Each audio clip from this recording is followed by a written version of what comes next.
일본의 공식적인 입장은 기업 간 협약의 결과라는 거예요. 아니 그 배를 소유한 기업, 그 배에 물건을 사는 수취급을 하는 그 기업이 이란 그 혁명수비대와 따로따로 자기들끼리 알아서 협약을 했나 보지요.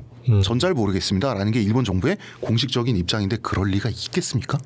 그럴 리는 없는 거죠. 국가 차원에서 대가를 지불하지 않았을 리는 없어요. 일본은 일본 방식의 장단점이 있습니다.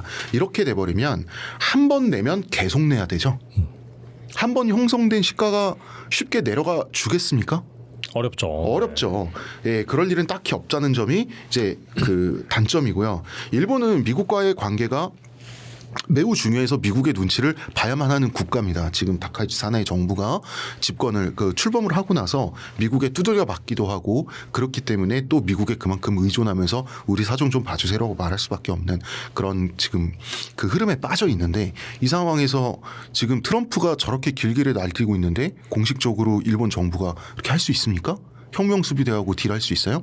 예, 뒷거래를 하는 거죠. 호르무즈 해협도 이용을 해야 되니까요. 나름의 방식을 찾은 건데 즉 겉으로는 미국 편 현실적으로는 이란과 뒷거래를 한다. 그러나 한 번 돈으로 대가를 치르게 되면 앞으로 이 일본은 이란 혁명수비대 이란 신정 세력 측에 미군의 압력에 의해서 어쩔 수 없이 그들의 눈에 거슬리는 행동이나 혹은 그들의 이익에 반하는 결정이나 선언과 같은 것을 하게 된다면 물밑에서 가격이 오르겠습니까? 안 오르겠습니까? 예. 그래서 이렇게 목줄을 일부러 잡혀주고 출발하는 것은 당장의 문제를 해결하는 데는 현명할 수 있으나 장기적으로는 리스크를 깔아둔다. 우리는 그 리스크가 없기를 원하는 방식을 선택한 거고요. 일본은 일단 리스크를 깔아둔 대신에 안정적으로 해협을 통과하겠다를 선택한 거예요. 지금 단계에서는 한국과 일본의 방식 중 어느 나라의 방식이 맞다라고 지금은 얘기할 수가 없는 겁니다.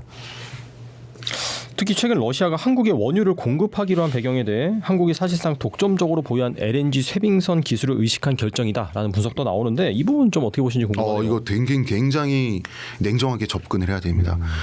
한국이 쇄빙선 기술을 독점했다? 요런 거 조금 조심해야 돼요. 왜 그러냐? 그런 식으로 말들이 나오잖아요. 마치 한국이 쇄빙선 기술을 다 가지고 독점하고 있는 것처럼. 근데 조금 냉정하게 봐야 됩니다. 우리가 못하는 게 있고 하는 게 있어요. 네네. 러시아는 당시 소련이죠. 우리나라가 경운기도 못 만들어서 일제 경운기를 조립 생산하던 시절에 이미 군사 목적이지만 쇄빙선 기술을 완성한 국가예요. 기술이 없겠습니까? 다만 러시아에도 문제는 있죠. 러시아는 원천 기술 강국이고 군사 기술 강국이면서도 그게 현장 공장까지 내려오면 현장의 생산력이 엉망진창인 특이한 국가인 거예요. 이런 러시아 굉장히 특이하죠. 생산력은 원시적이고 엉망이고 예, 아직까지도 70년 된 모델의 차량이 생산되고 있어요. 예.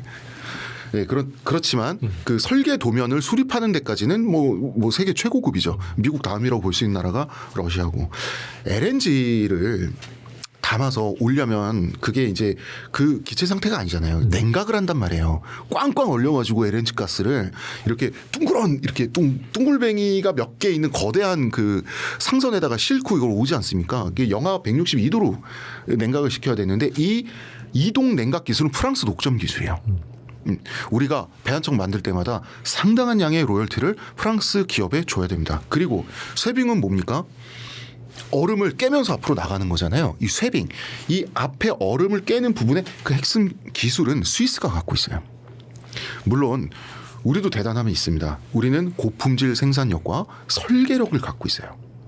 그리고 우리는 산업 기반이 튼튼해요.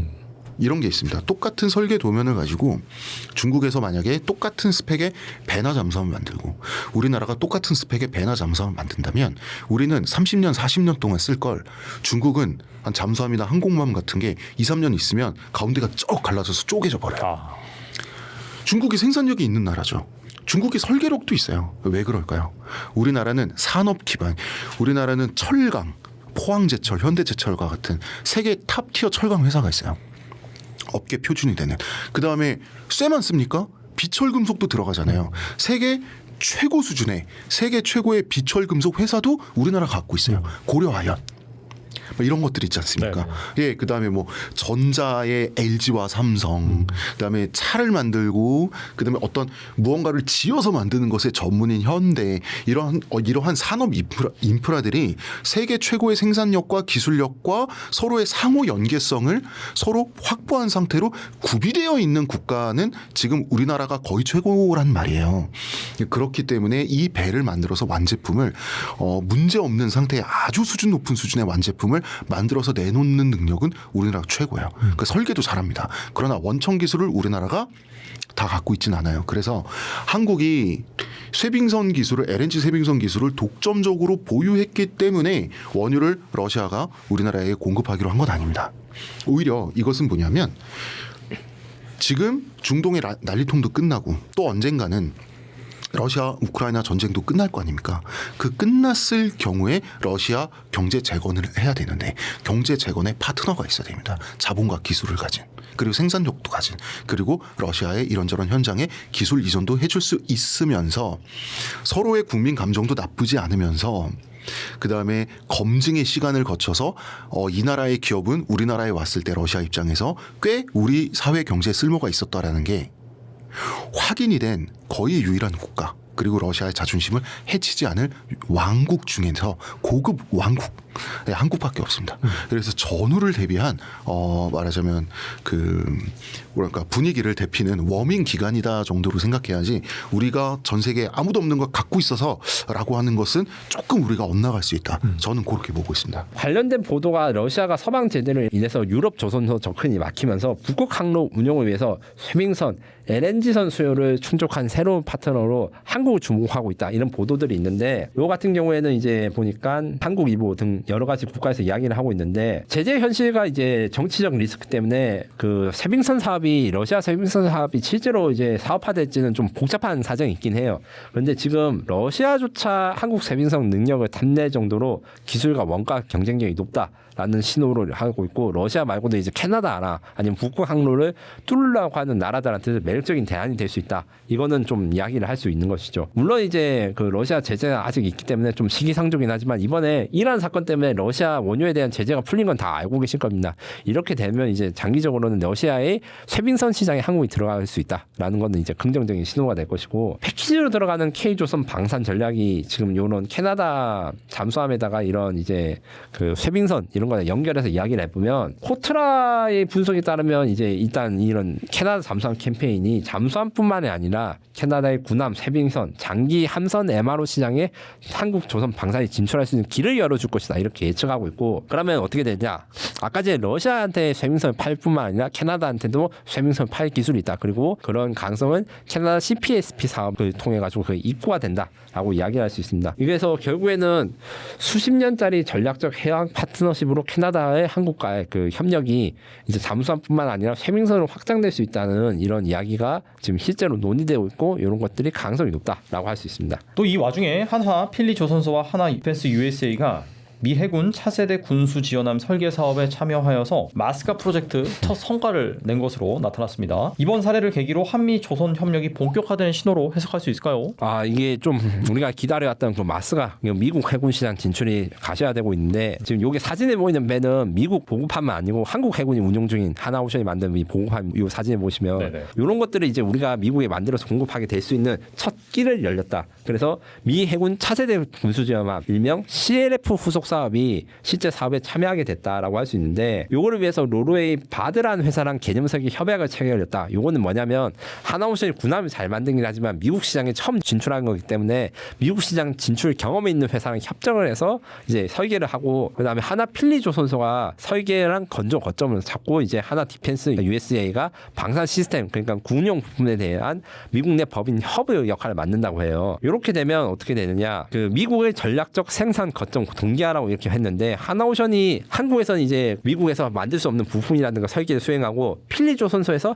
핵심 기능을 수행하는데 하나 디펜스랑 이렇게 연결해가지고 미국 해양 방산 시장에 진출하겠다. 그래서 한국 조선소가 지금까지는 미국 해군 프로그램에 참여를 했는데 뭐 MRO라든가 블록 제작 간접으로 참여를 할 수밖에 없었는데 필리 조선소가 있으니까 요거를 사용해 가지고 핵심적인 프로젝트 핵심으로 참여할 수 있다. 그래서 한국의 설계 엔지니어링 방산 시스템을 미국의 그 필리 조선소에 이식하는 것에 미국이 많이 기대를 하고 있다예요. 이렇게 되면 이제 한국의 그 차세대 군수지원함 미국에 지금 선전된 가능성이 높아지고 이런 배들이 미국에 공급되기 시작된다면 향후 상세 설계 뭐 시제함까지 이제 여러 가지 함선에 대한 설계 작업이라든가 이런 게 그 미 해군 군수지원 말고 다른 데도 진입할 수 있는 길이 열린 것이죠. 그러면 이제 한미 조선 방산 협력이 계속 전부터 이야기했는데 이게 본격적인 궤도에 들어간다는 이야기가 됩니다. 일본은 중동 의존도가 90%를 넘는 구조에서 우회 수익과 석탄 발전 확대까지 검토하고 있다고 합니다.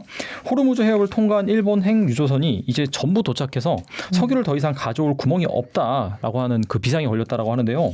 일본이 단순 불안 상황이 아니라 실제 에너지 위기 국면에 진입했다고 볼 수 있을까요?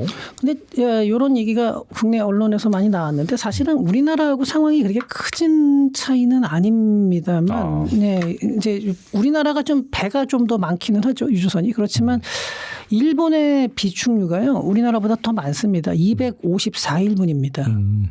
그래서 26일부터 이미 지난 26일부터 그 자국 소비량의 한 달치에 해당하는 국가 비축유를 방출하기 시작을 했죠. 그런데 254일분이니까 사실 우리나라가 208일분이라고 하잖아요. 예, 민간하고 정부 비축유를 합쳐서. 근데 일본도 두 개 합친 겁니다. 두 개 합치면은 이렇게 되는데 그래서 지금 요거는 약간은 과장된 얘기 같아요. 근데 다만 그 일본이 우리나라보다 어떤 그 유조선이나 이런 게 조금 더 부족하니까 그런 면에서는 조금 더 장기화될 경우에 뭐 어려울 가능성도 있다 이런 뜻이 아닐까 싶습니다. 네. 한국 같은 경우에는 그 에너지 자급이 안 되는 상황에서도 오히려 이제 UAE 긴급 원유 확보, 러시아산 원유 도입 등 공급망을 빠르게 다변하고 있는데 주요 산유국들이 한국과 협력을 확대하는 배경에는 어떤 산업적, 지정학적 이유가 있다고 볼 수 있을까요? 첫 번째는요. 이번에 UAE에서 받아온 건요. 천국 미사일이라고 바꾼 거예요. 사실. 맞아요. 이게 그러니까 우리나라 이게 제조업 기술이라는 게 또 이럴 때 상당히 큰 도움이 됩니다. 그러니까 그 요격 미사일이 필요한데 지금 그렇게 대량의 요격 미사일을 가지고 있는 나라가 없어요. 그렇게 여유분을. 그러니까 우리나라에 와서 이제 가져가고 대신에 우리나라는 지금 당장 급한 UAE산 에너지를 또 석유를 받아온 거고요. 그리고 또 하나는 UAE에 원전이 있죠, 우리나라.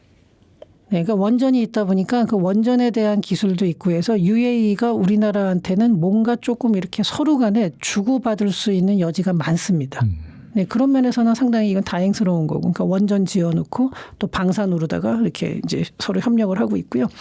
러시아는 뭐 장기적으로 그렇죠. 러시아 북쪽에 보면 북극 항로를 통해서 앞으로 이제 개발을 계속하고 그쪽에 천연가스를 가지고 와야 되는데 그거를 해줄 수 있는 나라, 그러니까 쇠빙 LNG선을 만들 수 있는 나라가 전 세계에 거의 없거든요.